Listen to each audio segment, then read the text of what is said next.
اس میں قرآن مجید کہتا ہے کہ دیکھو لوگوں، تم میں کوئی بنیادی طور پر، پیدائشی طور پر، رنگت کی وجہ سے، نسل کی وجہ سے کوئی نہ افضل ہے نہ مفضول ہے، نہ کوئی اعلیٰ ہے نہ ادنا ہے، کلکم، اور اس پر میں نے جو پیش کی ہے گواہی مزید حضور کی حجۃ الوداع کے خطبے سے، لا فضل لعربی علی عجمی ولا لعجمی علی عربی ولا لاسود علی احمر ولا لاحمر علی اسود الا بالتقوی کلکم بنو آدم وآدم من تراب۔ کسی عرب کو کسی اجمی پر کوئی فضیلت حاصل نہیں، حالانکہ عربوں کی گھٹی میں پڑا ہوا تھا کہ ہم بہت افضل ہیں، نطق تو ہمارے پاس ہے، بات ہم کر سکتے ہیں، خطیب ہمارے ہیں، باقی دنیا تو عجمی ہے، گونگے ہیں یہ لوگ۔ عجم کے معنی کیا؟ گونگے ہیں۔ حضور نے کہا لا فضل لعربی علی عجمی ولا لعجمی علی عربی، عجمی کو بھی، کسی اجمی کو کسی عربی پر کوئی فضیلت نہیں، ولا لاحمر علی اسود، کسی سرخ روح کو، سفید اور سرخ رنگت والے کو کسی سیاہ فام کے اوپر کوئی فضیلت نہیں، نہ کسی سیاہ فام کو کسی گورے پر کوئی فضیلت ہے۔ میں نے شروع میں جب میں حدیث پڑھتا تھا تو میں حیران ہوتا تھا کہ کیا کوئی کالے بھی یہ سمجھتے ہیں کہ ہم گوروں سے افضل ہیں؟ امریکہ میں جا کے بھید کھلا، وہ تو کہتے ہیں ہم مکمل انسان ہیں، یہ تو کچے ہیں، پکے ہوئے ہی نہیں ابھی، مذاق اڑاتے ہیں۔ ان کے ہاں جو ہے سفید چمڑی والوں کا شدید مذاق اڑتا ہے۔ تو حضور نے تو کہا تھا 1400 برس پہلے لولا لفضل لاسود علی احمر ولا لاحمر علی اسود، کسی گورے کو کسی کالے پر، کسی کالے کو کسی گورے پر کوئی فضیلت نہیں۔ کلکم بنو آدم، تم سب کے سب آدم کی نسل ہو، وآدم من تراب، اور آدم مٹی سے بنے تھے علیہ الصلوۃ والسلام۔ یہ جو نقطہ میں اتنے اہتمام سے بیان کر رہا ہوں، اس کے لیے میں گواہی اب دے رہا ہوں ایچ جی ویلز کی، نام سنا ہوگا آپ نے۔ وہ زیادہ مشہور تو ہے سائنٹیفک فکشن کے معاملے میں، اس نے اپنے زمانے میں ایسی کہانیاں لکھی، ایسے افسانے لکھے جو آنے والے دور میں سائنس کے جبکہ عروج ہونے والا تھا تو واقعات کے طور پر سامنے آنے والے تھے۔ سائنٹیفک فکشن، کہانیاں لکھنا، افسانے لکھنا سائنسی بنیادوں پر۔ لیکن تاریخ عالم پر بھی ان کی 2 کتابیں اس شخص کی جو ہیں وہ بہت ہی عمدہ ہیں، اس میں کوئی شک نہیں۔ A short history of the world, اور دوسری ہے a concise history of the world. Concise history of the world میں پہلے میں یہ بیان کر دوں کہ اس نے حضور پر بڑے کیچڑ اچھالا ہے۔ شاطم رسول جیسے آج رشدی ہے، یا بنگالی جو ہے تسلیمہ نسرین ہے، یا ایک اور بھی اٹھ کر آ گئی ہے اب، جس طرح وہ کیچڑ اچھالتے ہیں، جس طرح وہ حملے کرتے ہیں، رقیق حملے کرتے ہیں، ایسے ہی ایچ جی ویلز نے بھی کیے ہیں۔ یہ میں کس لیے بتا رہا ہوں؟ تاکہ یہ بات جو ہے واضح ہو جائے کہ وہ عقیدت مند نہیں ہے، حضور کا دشمن ہے۔ اور عربی کی ایک کہاوت یہ ہے کہ الفضل ما شہدت بہ الاعداء، دوست اور عقیدت مند تو تعریف کریں گے، کیا کسی مسلمان کے لیے ممکن ہے کہ حضور کی تعریف نہ کرے؟ بلکہ وہ نعتیں پڑھتے ہوئے غلو بھی کر جائیں گے، کہیں سے کہیں پہنچا دیں گے۔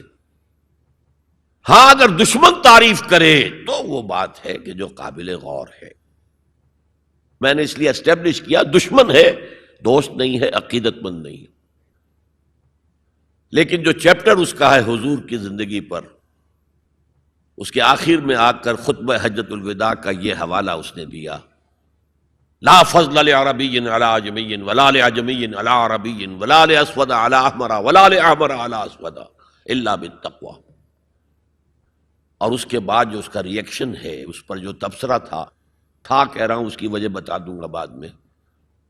معلوم ہوتا ہے گھٹنے ٹیک کر کوئی شخص جو ہے اور سر جھکا کر خراج عقیدت پیش کر رہا ہے۔ ایگزیکٹ الفاظ یہ تھے اس کے، although the sermons of human equality, fraternity and freedom were said before also. And we find a lot of such sermons in Jesus of Nazareth.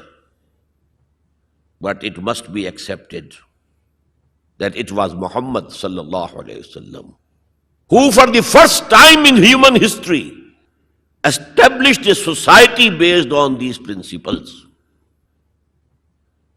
کہ اگرچہ انسانی مساوات، اخوت اور حریت کے واس تو پہلے بھی بہت کہے گئے تھے، بہت کہے گئے تھے، اب عیسائی ہونے کے باوجود کہتا ہے کہ مسیح ناصری، جیزس آف نظرت، حضرت عیسیٰ علیہ السلام کے ہاں بھی واس تو بہت ہے،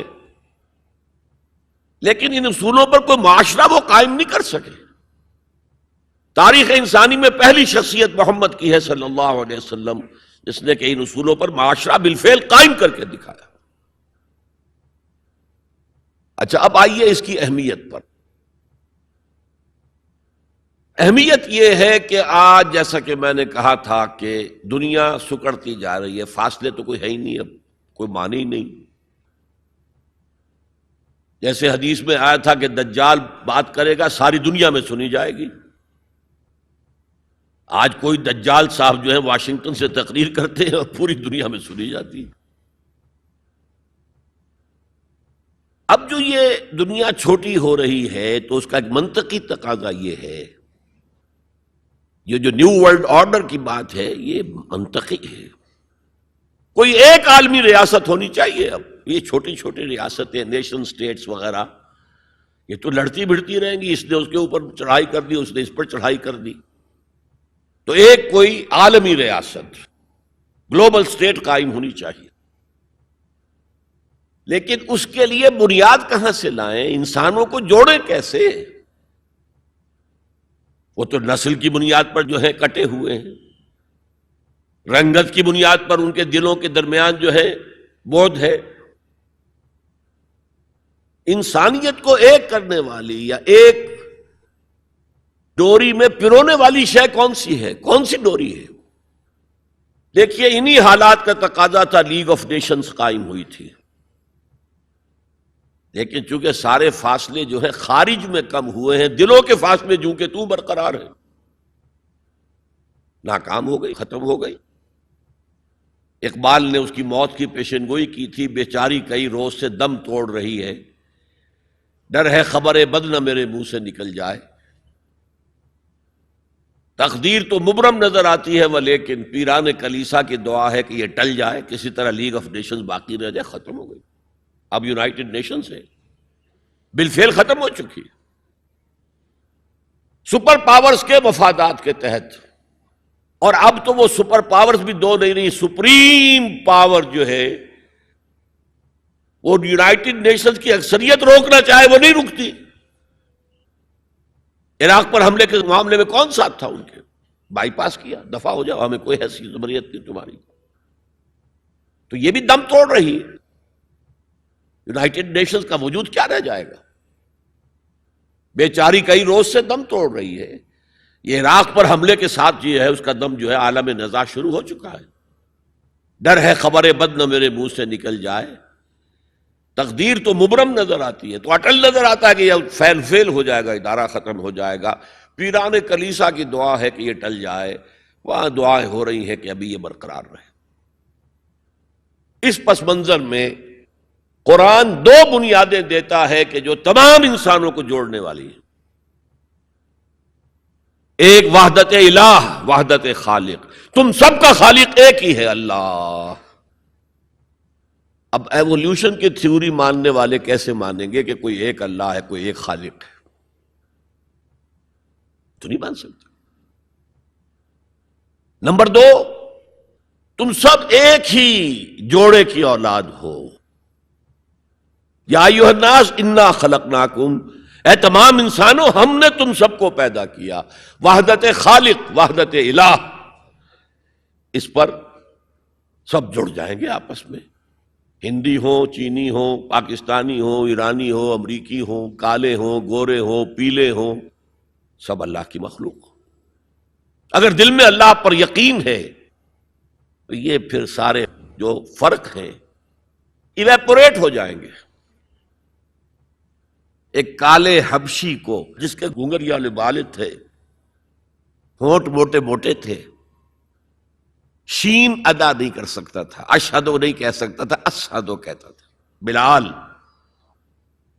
اور حضرت عمر فاروق جو اسلام سے پہلے بڑے نیشنلسٹ تھے، اپنی قرشیت پر فخر، اپنے خاندان پر فخر، اور وہ عمر فاروق جبکہ وہ خلیفہ تھے حضرت بلال کا نام نہیں لیتے تھے سیدنا کے بغیر، سیدنا بلال، سیدنا بلال، سیدنا بلال۔ حضرت ابو بکر کے بارے میں فرماتے ہیں ابو بکر سیدنا وآتق سیدنا، ابو بکر خود بھی ہمارے سردار ہیں، انہوں نے ہمارے سردار کو آزاد کرایا تھا خرید کر۔ تو یہ فرق تو جب تک کہ آپ اللہ پر ایمان نہ رکھتے ہوں تو کوئی بنیاد ہی نہیں ہے۔ ہمارے ان کے درمیان کیا بنیاد ہے؟ پتہ نہیں کون سے قسم کے بندروں کی اولاد جو ہے ہندوستان میں بس رہی ہے، اور کون سے قسم کے شمپینزیز کی اولاد جو ہے وہ کہیں اور بس رہی ہے، ان کا تو کوئی رشتہ آپس میں ہے ہی نہیں۔ پھر یہ کہ وحدت آدم و حوا، انا خلقناکم، نمبر 1 من ذکر و انثی، ایک مرد اور ایک عورت سے پیدا کیا۔ تو ایک تو اخوت دینی ہے، اخوت اسلامی ہے، وہ تو بڑی اونچی بات ہے۔ اخوت انسانی، تمام انسان۔ اب آپ فرمائیے حضرت حوا کے رحم پر جا کر تمام انسان ایک نہیں ہو جائیں گے؟ والدہ کے رحم کے اعتبار سے بہن بھائی جو ہیں وہ بھائی بھائی اور بہنیں ہیں، دادی کے اس پر جائیے تو وہ ایک بڑا کنبہ وجود میں آ جائے گا، چچا تائے کی ساری اولاد اس میں مل جائے گی، اور اسی طریقے سے خالاؤں کی اور پھپھیوں کی اولاد شامل ہو جائے گی، اس سے آگے جائیے، اس سے آگے جائیے، سب جا کر آدم اور حوا پر جمع ہو جائے گی۔ تو آج جو زمانے کا تقاضا ہے کہ یہ فاصلے کم ہو، نوع انسانی جمع ہو، ایک وحدت ہو جائے، وہ تقاضا صرف اسلام کی بنیاد پر طے ہو سکتا ہے، پورا ہو سکتا ہے، کسی اور کے پاس اس کے لیے کوئی بنیاد نہیں۔ هي الحلقات تحفظني بآيات من القرآن، هي الحلقات تملأني بحب المصطفى العدنان، هي الحلقات تحفظني